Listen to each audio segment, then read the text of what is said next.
जैसा कि आप लोगों को पता है कि कल हमने हिंदी व्याकरण का ही एक टॉपिक पढ़ा।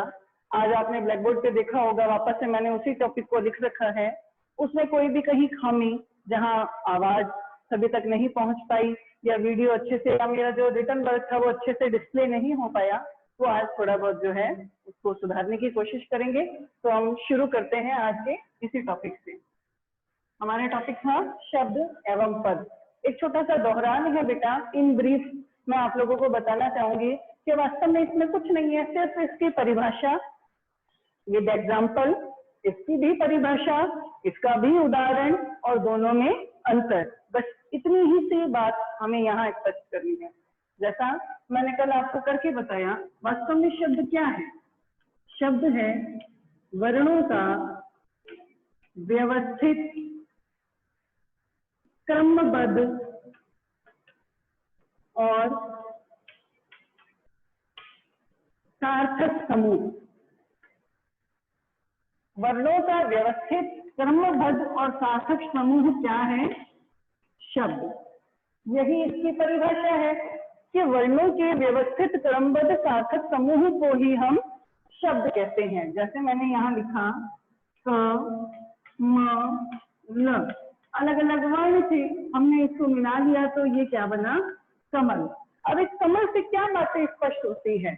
पहली बात स्पष्ट होती है, ये अपने आप में स्वतंत्र है। दूसरी बात स्पष्ट होती है, इसका अपना कोई अर्थ या भाव है। और तीसरी बात स्पष्ट होती है कि यह कारक की विभक्तियों से रहित है। इसमें किसी तरह की कारक की विभक्ति प्रयुक्त नहीं हुई। तो इसी आधार पर हमने क्या मान ली कि शब्द की विशेषताएं, शब्द की विशेषताएं यही है कि शब्द वर्णों का समूह है, शब्द अपने आप में स्वतंत्र होता है, शब्द का विशिष्ट अर्थ होता है और शब्द विभक्ति रहित होता है। कल भी हमने इसकी 4 विशेषताएं ही पढ़ी थी और यहाँ पर इन विशेषताओं को मैंने आपको अच्छे से स्पष्ट कर दिया। बात आती है पद। शब्द पद कब बन जाता है, या किसी भी शब्द को हम पद कब कहते हैं? पद कहने के पीछे इसका क्या कारण है, उस कारण को स्पष्ट कीजिए। तो बात आती है कि जब किसी शब्द को यदि वाक्य में प्रयुक्त किया जाए, वाक्य में प्रयुक्त किया जाए तो वह पद कहलाता है। जब किसी शब्द को वाक्य में प्रयुक्त किया जाए तो वह पद कहलाता है। जैसा कि मैंने यहाँ लिखा, कमल कक्षा 9 का छात्र है, या कमल ने कक्षा 9 में प्रवेश लिया है। अब यहाँ पर ये जो कमल शब्द है, ये इस कमल की तरह अपना भाव नहीं देता, यानी इसका क्या हुआ? अर्थ परिवर्तित हो गया। किसके अनुसार? वाक्य के अनुसार। ठीक है। अब यहाँ अपने आप में स्वतंत्र नहीं रहा, इसका स्वतंत्र अस्तित्व समाप्त हो गया। इसके साथ ये देखिए बेटा, मैंने नहीं लिखा है तो यहाँ पे क्या लिखा गया? विभक्ति लगी है, विभक्ति का प्रयोग किया गया है, यानी यहाँ पर हमने कारक की विभक्ति लगा दी। तो बेटा 4 पॉइंट यहाँ पर अपने आप क्लियर होते हैं। सबसे पहला शब्द, शब्द की विशेषताएं से आइए। शब्द वर्णों का सार्थक समूह है, शब्द अपने आप में स्वतंत्र होता है, शब्द अपने विशिष्ट अर्थ को प्रकट करता है और शब्द में कारक की विभक्ति नहीं लगती। अब यहाँ जब इसे वाक्य में प्रयुक्त किया गया तो वाक्य में प्रयुक्त शब्द को पद कहते हैं। वाक्य में प्रयुक्त शब्द स्वतंत्र नहीं रहता क्योंकि वह व्याकरण के नियमों में बंध जाता है। वाक्य में प्रयुक्त होने के कारण इस शब्द का विशिष्ट नहीं बल्कि कई अलग अलग अर्थ निकल सकते हैं। और वाक्य में प्रयुक्त होने के कारण ही इसमें कारक की विभक्तियां भी प्रयुक्त होते हैं। अब बेटा इनको अच्छे से मैं यहाँ आपको ब्लैक बोर्ड पर एक बारी और दोनों में अंतर स्पष्ट करवा रही हूँ, ध्यान से देखना और समझना। सबसे पहला शब्द, शब्द क्या है? वर्णों का समूह। शब्द क्या होता है? शब्द स्वतंत्र होता है। शब्द क्या है? शब्द अर्थवान होता है। और शब्द क्या है? शब्द विभक्ति रहित होता है। यही चीजें यहां हमने क्लियर की। बिल्कुल इसी के साथ पद की विशेषताएं। पहला, वाक्य में प्रयुक्त शब्द क्या कहलाएगा? पद कहलाएगा। वाक्य में प्रयुक्त शब्द पद कहलाता है। दूसरा, अब वह स्वतंत्र नहीं है, क्योंकि उसमें क्या आ गई? व्याकरण के नियमों में बंध गया। व्याकरणिक नियम बद्ध, वह व्याकरण के नियमों में बंध गया। तीसरा, इसका वाक्यानुसार अर्थ भी बदलता है। वाक्यानुसार अर्थ परिवर्तन होता है। और लास्ट आता है, इसमें कारक की विभक्ति प्रयुक्त होती है। विभक्ति का प्रयोग किया जाता है। विभक्ति का प्रयोग किया जाता है। एक बार फिर से मैं शुरुआत से इसका दोहरान कर रही हूँ, विशेष रूप से ध्यान से सुनना। सिर्फ 3 तरह के प्रश्न आपकी परीक्षा में पूछे जाते हैं और पूछे जाते रहे हैं। अगर हम इसी टॉपिक से संबंधित पुराने प्रश्न पत्र यानी क्वेश्चन पेपर को देखें तो उसमें 3 तरह के प्रश्न आते हैं। सबसे पहला, शब्द की परिभाषा दीजिए। दूसरा, पद की परिभाषा दीजिए। तीसरा, शब्द को पद कब कहा जाता है एवं क्यों। और चौथा, शब्द और पद में अंतर बताइए। 4 तरह के प्रश्न देखो क्या है। शब्द की परिभाषा दीजिए। वर्णों का व्यवस्थित और क्रमबद्ध समूह जिसका कोई निश्चित अर्थ निकलता हो वह शब्द कहलाता है। इसके उदाहरण भी हम दे सकते हैं। छात्र, सुंदर, कमल, इनके विशिष्ट अर्थ आते हैं, ये अपने आप में शब्द हैं। जब किसी शब्द को वाक्य में प्रयुक्त किया जाए तो वह व्याकरण के नियमों में बंध जाता है, वह विभक्तियों से युक्त हो जाता है, अतः उसे स्वतंत्र शब्द न कहके उसे पद कहा जाएगा। ठीक है। अब बात आती है शब्द का पद कब बन जाता है। शब्द स्वतंत्र होता है, लेकिन जब उसे वाक्य में लिख दिया जाए, वाक्य में उसका प्रयोग किया जाए तो वह पद कहलाता है। शब्द और पद में अंतर स्पष्ट कीजिए। शब्द वर्णों का समूह है, शब्द स्वतंत्र होता है, शब्द का विशिष्ट अर्थ होता है और शब्द वाक्य कारक की विभक्तियों से रहित होता है। जबकि इसी के विपरीत वाक्य में प्रयुक्त शब्द पद कहलाता है। वाक्य में प्रयुक्त होने के कारण वह व्याकरण के नियमों में बंध जाता है और वाक्य के अनुसार उसका अर्थ भी बदलता रहता है और उसके साथ विभक्तियों का प्रयोग होता है। इसीलिए इसे हम कहेंगे पद और इसे हम कहेंगे शब्द। बेटा ये कल जो है ब्लैक बोर्ड वर्क जो किया गया था वो पीछे की तरफ था, इस वजह से कई जो विशेष बिंदु हैं वो वहां पर दिखाई नहीं दे पाए, इसीलिए इसे मैंने एक बारी दोहराया है। आप लोगों को अच्छे से समझ आ गया हो तो अच्छी बात है। और अब जो है हम हमारे दूसरे टॉपिक की ओर बढ़ते हैं।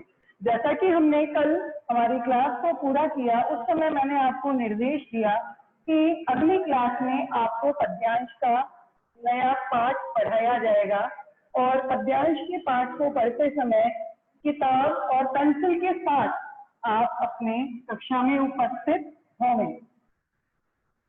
तो सबसे पहले हम उसी पाठ के विषय में जानकारी हासिल करेंगे। हमारे हिंदी में स्पर्श की बुक का पद्यांश भाग का प्रथम पाठ है जिसका शीर्षक है रैदास। जिसका शीर्षक है रैदास। सभी के पास अपनी बुक्स हैं, पेंसिल या पेन अपने साथ जरूर रखें।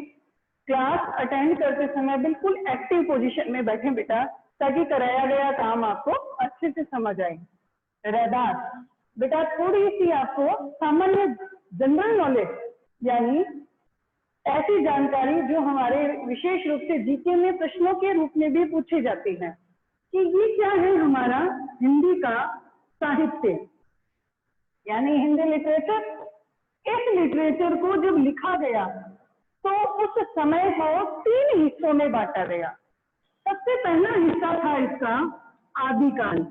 आदि यानी शुरुआत ना, ये शुरुआत का काल। जैसे जैसे ये और आगे बढ़ता गया, इसी काल को एक नया नाम दिया गया, वो था भक्ति काल। जैसे जैसे टाइम और बीतता गया, लोगों की रुचियां, लोगों के विचार, लोगों की अभिवृत्तियां बदलती गई और इसी लिटरेचर वर्क में एक नया सेशन शुरू हुआ, नया युग शुरू हुआ, जिसे नाम दिया गया रीतिकाल। क्या है ये काल? आपने सुना बेटा, पृथ्वीराज चौहान, उसका एक मित्र था चंद्रवरदाई, और उसने अपने ही शासक पृथ्वीराज चौहान के ऊपर एक बहुत बड़ा काव्य लिखा, जिसे हम पृथ्वीराज रासो के नाम से जानते हैं।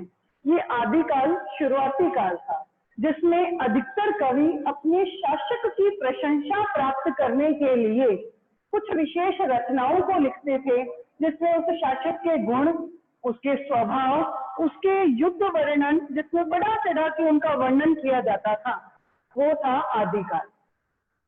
फिर उन कवियों को धीरे धीरे लगने लगा कि जब तक हमारा जीवन यौवन में रहता है, जब तक यौवनावस्था रहती है, तब तक शासक की प्रशंसा पाना, उससे उपहार पाना, उनसे जागीर पाना, ये हमारा उद्देश्य है। लेकिन जब वृद्धावस्था आती है, तो उस ईश्वर को प्राप्त करने के लिए हमारे पास कोई माध्यम नहीं है। इसी बात को ध्यान में रखते हुए एक नया समय शुरू हुआ कि उन कवियों में से कुछ कवियों ने धीरे धीरे शासकों की प्रशंसा पर लिखना बंद किया और ईश्वर की भक्ति से संबंधित कविताओं को लिखना शुरू किया। इन्हीं कवियों में कई संत कवि माने जाते हैं। संत कवियों में आपने कक्षा 8 तक अध्ययन किए होंगे, कबीर की साखियां या कबीर के दोहे, रहीम के दोहे या रहीम के पद पढ़े हैं। बस वही संत कवियों में एक और कवि का नाम शामिल है, जिसका नाम है रैदास। ये रैदास कवि कौन थे? हिंदी साहित्य के विकास में उनका क्या योगदान है? अपनी कविताओं में इन्होंने किन चीजों को प्रकट किया है और इनकी कविताओं का आज के समय में भी क्या महत्व है, बस इसी के बारे में आज एक सामान्य परिचय आपको दिया जा रहा है। ध्यान से पढ़ना। अगर आप इस चीज को सुनेंगे, समझेंगे, तो आपको जीवन परिचय बुक में से पढ़ने और याद करने की कोई आवश्यकता नहीं रहेगी। सबसे पहले हम बताते हैं रैदास। ये रैदास क्या नाम है? आपको पता है कई बार कवियों को उनके उपनाम से भी संबोधित किया जाता है, जैसे रामधारी सिंह। रामधारी सिंह इनका पूरा नाम है, लेकिन उनका उपनाम कर दिया दिनकर, रामधारी सिंह दिनकर। क्यों? क्योंकि वो ऐसी ऐसी कविताएं लिखते थे जिससे अज्ञान के अंधकार को हटाकर वो लोगों में प्रकाश यानी ज्ञान भरा करते थे, तो उनका उपनाम हो गया दिनकर। इसी तरह से इनका वास्तविक नाम था संत कवि रविदास। इनका वास्तविक नाम क्या था? ये है इनका वास्तविक नाम। वास्तविक नाम संत कवि रविदास, और सामान्य बोलचाल में उसे बोलते बोलते लोगों ने उनका नाम कर दिया रैदास। ठीक है, इनका जन्म कहाँ हुआ? कहाँ हुआ? तो वो स्थान था बनारस। इनका जन्म हुआ कब? 1388 ईस्वी में, और मृत्यु कब हुई? 1518 ईस्वी में। बेटा जब आप बुक पढ़ोगे तो आपको पता चलेगा कि उस बुक में स्पष्ट रूप से दिया गया है माना जाता है, यानी इसके बारे में लिखित रूप में किसी के पास कोई साक्ष्य, कोई सबूत है ही नहीं जिसके माध्यम से वो इस चीज को प्रकट कर सके कि आप इसका टोटल जैसे भी कैलकुलेशन करके देखो, यहाँ पर 130 वर्ष की उम्र होती है और 130 वर्ष की उम्र एक सामान्य व्यक्ति के द्वारा जीवित रहना लगता तो असंभव है, लेकिन क्या पता संभव हो। तो लोगों ने वहां पर माना जाता है, ऐसा वहां पर दिया गया है कि जन्म हुआ बनारस में 1388 में जन्मे थे, 1518 में इनकी मृत्यु हुई।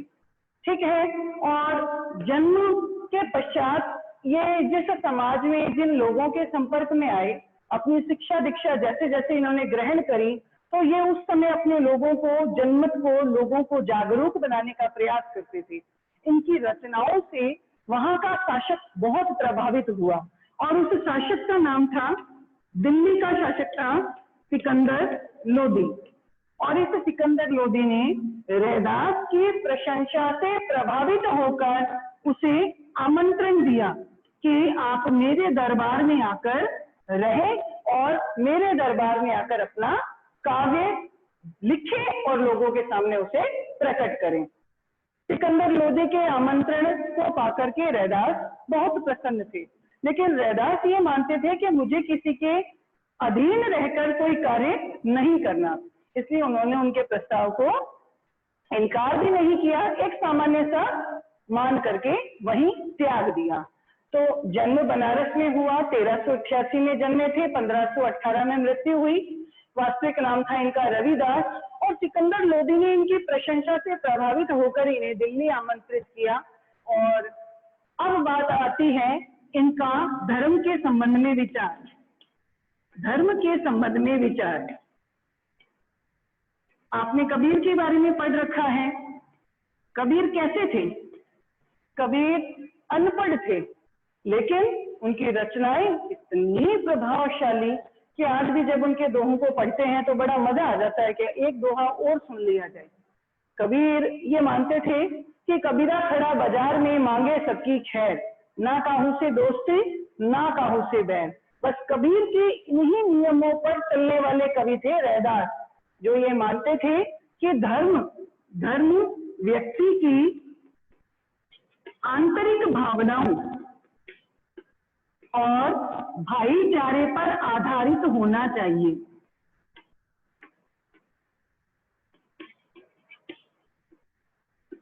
धर्म क्या होना चाहिए कि व्यक्ति की आंतरिक भावनाएं, यानी सभी ईश्वर के संतान हैं, सभी मेरे भाई हैं, सभी के प्रति मैं प्रेम सहयोग की भावना रखूं, किसी से द्वेष जलन ईर्ष्या न रखूं, बस ऐसी भावनाओं को वो धर्म का नाम देते थे। धर्म उनके लिए हिंदू मुस्लिम सिख ईसाई इस रूप में बंटा हुआ नहीं था।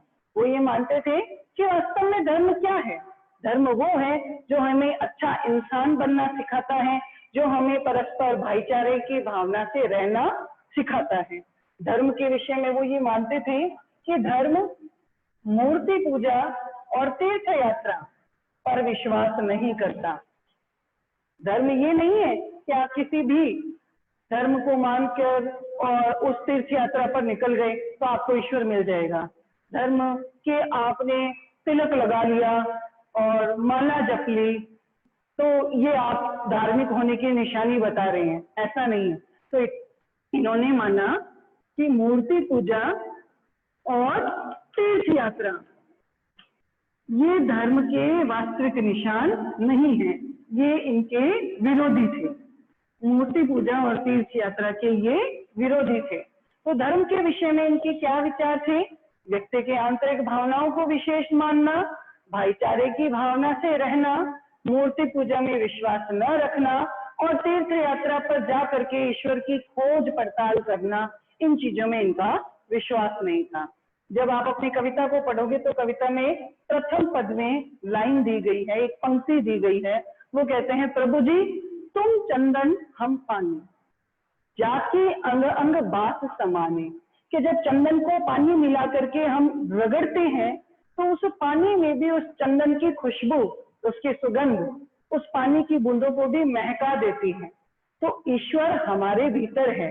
जैसे चंदन और पानी को कोई अलग नहीं कर सकता, वैसे ही ईश्वर और आत्मा जो हमारे भीतर है उसे कोई अलग नहीं कर सकता।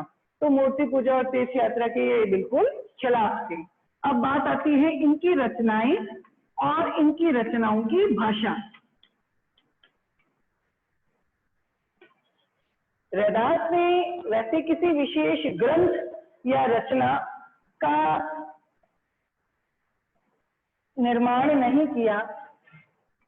रैदास की रचनाएं मूल रूप से रैदास के पद के नाम से जानी जाती है, यानी इनकी रचनाएं क्या हैं? रैदास के पद। ये पद इतने प्रभावशाली थे कि इनके लिखे हुए 40 पद, संख्या में 40, और ये पद हमारे सिखों के धर्म ग्रंथ, और धर्म ग्रंथ का नाम है गुरु ग्रंथ साहिब। धर्म ग्रंथ का नाम है गुरु ग्रंथ साहिब, इसमें भी शामिल किए गए हैं। रैदास के द्वारा लिखे गए पद, उनमें से 40 पद सिखों के धर्म ग्रंथ गुरु ग्रंथ साहिब में शामिल किए गए हैं। इसकी रचनाओं में इन्होंने किस भाषा को महत्व दिया? तो मूल रूप से इन्होंने जिस भाषा को महत्व दिया वो थी ब्रज भाषा, जो लगभग वृंदावन, मथुरा, उत्तर प्रदेश आदि आसपास के इलाकों में, क्षेत्रों में विशेष रूप से बोली जाती है। ब्रज भाषा को महत्व देने के साथ साथ ये एक जगह संत कवि थे, अपनी भावनाओं, अपने विचारों से लोगों को जागरूक करना चाहते थे। एक स्थान पर तो ये टिक कर रहे नहीं, अलग अलग स्थानों पर जाते और वहां के जनमत को जागरूक करने की कोशिश करते। तो इसी क्रम में इनकी भाषा में, जैसे अवध अयोध्या का क्षेत्र है, वहां की अवधी भाषा, राजस्थान प्रदेश की राजस्थानी भाषा, हरियाणा पंजाब तक आगे बढ़ करके वहां की खड़ी बोली, और कहीं कहीं पे हमारी मुस्लिम संस्कृति से भी प्रभावित रहने के कारण इनकी रचनाओं में उर्दू, फारसी आदि भाषाओं के शब्द शामिल हैं। तो बात आती है जब रैदास की रचनाओं और भाषा की, तो रैदास की रचनाएं रैदास के पद के नाम से जानी जाती हैं। इन पदों में ऐसी ऐसी शिक्षाएं हैं कि कोई भी व्यक्ति प्रभावित हुए बिना नहीं रह सकता। उन्होंने अपने ईश्वर को कैसे बताया कि उन्होंने ईश्वर को माना कि जाके छूते जगत तऊ लागे तापे तू ही दूरे, कि जिसको सारा संसार अछूत मानता है, ऐसे अछूतों का उद्धार करने वाला मेरा ईश्वर है, और अपने इस कार्य को करने से मेरा ईश्वर किसी से डरता भी नहीं है। तो ये मानते हैं कि मेरा ईश्वर समदर्शी है, सभी को समान रूप से देखता है। उस ईश्वर की दृष्टि में कोई भी उच्च वर्ग का, कोई भी निम्न वर्ग का, कोई भी धनी, कोई भी निर्धन ऐसा नहीं है। ईश्वर के लिए तो सभी उसकी संतान है, और जैसे एक पिता अपने सभी पुत्रों को समान रूप से प्यार और स्नेह रखता है, वैसे ही ईश्वर भी अपने सभी भक्तों को समान रूप से स्नेह और अपनत्व देते हैं। तो इनके पद इतने प्रभावशाली थे कि इनके 40 पदों को हमारी गुरु ग्रंथ साहब जैसे पवित्र पुस्तक में, पवित्र ग्रंथ में शामिल किया गया है। इनकी रचनाओं में मूल रूप से ब्रज भाषा का प्रयोग किया गया है। ब्रज के अलावा अवधी भाषा, राजस्थानी भाषा, खड़ी बोली हिंदी भाषा, और साथ में उर्दू और फारसी के शब्दों को भी शामिल किया गया है। रैदास के विषय में इतनी जानकारी आप लोगों ने प्राप्त करी। कहीं कोई आपको अगर बात समझ नहीं आई हो तो बेटा आप हाथ उठा करके और मुझे सूचित कर सकते हैं।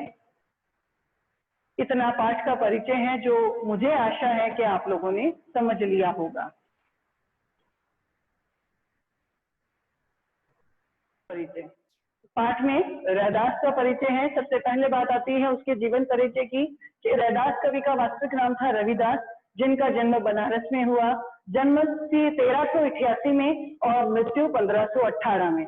लोगों के द्वारा यह माना जाता है कि रैदास कवि लगभग 130 वर्ष की उम्र तक जिए थे। इसके बारे में कोई हमारे पास लिखित सबूत या साक्ष्य नहीं है। रैदास कवि ने यह माना कि हर व्यक्ति को जागरूक करना उनका उद्देश्य है, इसलिए उनकी इन रचनाओं से प्रभावित होकर दिल्ली का एक महान शासक था, मुगल शासक, जिसका नाम था सिकंदर लोदी। और वो इतना प्रभावित हुआ कि उन्होंने रैदास को दिल्ली प्रकट होना या उपस्थित होने का आमंत्रण भी दिया। रैदास जो है धर्म के विषय में ये मानते थे कि धर्म मूर्तियों की पूजा करना या तीर्थों पर जाना, ईश्वर के बारे में खोज खबर निकालना, इसे धर्म नहीं कहा जा सकता, क्योंकि ईश्वर को बाहर ढूंढने की आवश्यकता नहीं है। ईश्वर तो हमारे भीतर, हमारे हृदय में, इस संसार के कण कण में उपस्थित है। रैदास ने ये माना कि धर्म वही है जो मनुष्य को एक वास्तविक और अच्छा मनुष्य बनाता है, जो भाईचारे की भावना से हमें रहना सिखाता है, जो मनुष्य की आंतरिक भावनाओं को सम्मान देना सिखाता है। रैदास की रचनाएं रैदास के पद के नाम से जानी जाती हैं। उनके 40 पद सिखों के धर्म ग्रंथ गुरु ग्रंथ साहिब में भी शामिल किए गए हैं। रैदास की रचनाओं में मूल रूप से ब्रज भाषा है। ब्रज के अलावा अवधी, राजस्थानी, खड़ी बोली और उर्दू और फारसी के शब्द भी इनकी भाषा में दिखाई देते हैं। रैदास के हमारी पाठ्य पुस्तक में मूल रूप से 2 पद हैं। 2 पद हैं। सबसे पहला, अब कैसे छूटे राम नाम रट लागी। पहला पद है, अब कैसे छूटे राम नाम जट लागी या रट लागी, कि अब किस प्रकार से मैं इससे मुक्त हूं, क्योंकि मुझे तो राम नाम को रटने की आदत लग गई है।